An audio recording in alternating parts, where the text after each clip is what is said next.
To the belly. Who would do such a thing? Haven't you watched enough damn television to know better? Schools asked.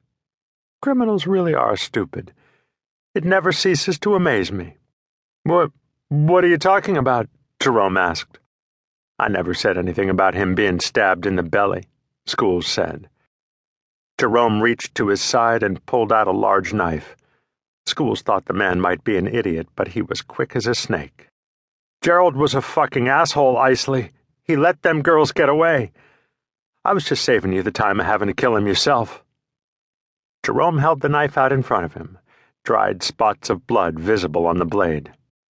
How kind of you, Isley replied, never looking up. That is one cool customer, Schools thought.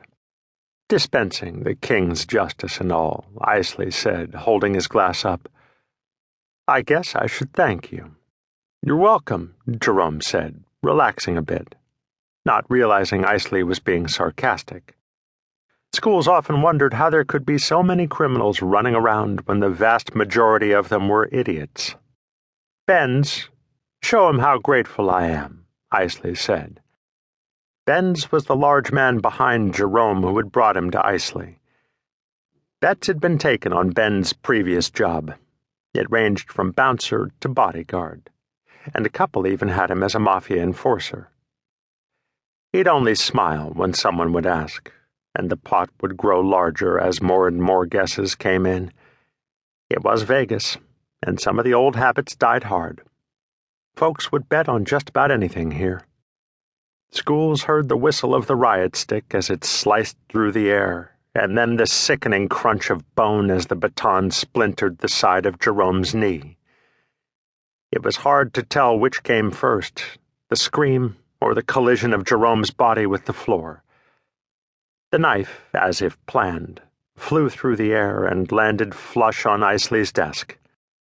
Jerome was rocking back and forth on the ground, knee up to his chest, both hands wrapped around it in a protective gesture. My knee! My knee! He kept sobbing. Shut the fuck up, Isley said in a conversational tone, as if he had asked the man if he would please pass the iced tea. To his credit, Jerome mostly did. There was some slight sobbing, but he bit back most of the cries. Benz, please sit him down, Isley said. The big man grabbed Jerome under the armpits and neatly deposited him in one of the two leather chairs in front of Isley's desk.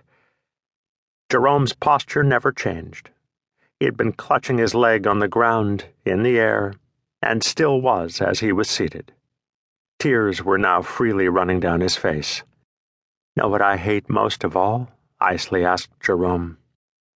Jerome shook his head from side to side. Liars. I hate liars most of all, Isley said, taking a big pull from his drink.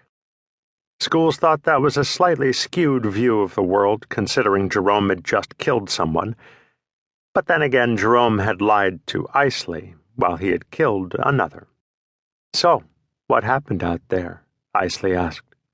And if you bring up that drinking bullshit again, I'm going to have Ben shove that nightstick up your ass so far it'll tickle your tonsils. Benz looked at his crowd control wand, wondering if it was long enough to do as Isley said. He deduced he would have to use part of his forearm to get the task complete, but that it could be done. Gonna get messy, he thought. The bitch got away. She slammed into the front of Gerald's truck and took off. Gerald told me he got word we couldn't shoot them. See? How hard was that?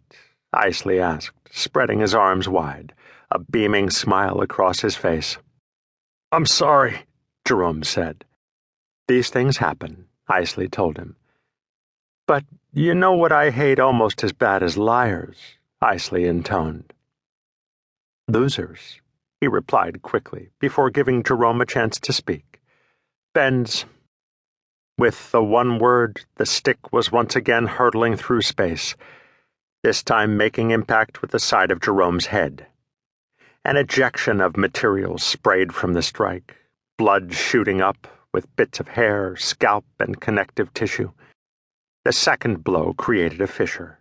Schools could see the pink of brain as Jerome's skull separated by as much as 2 inches at its widest point. Jerome's legs were thrusting about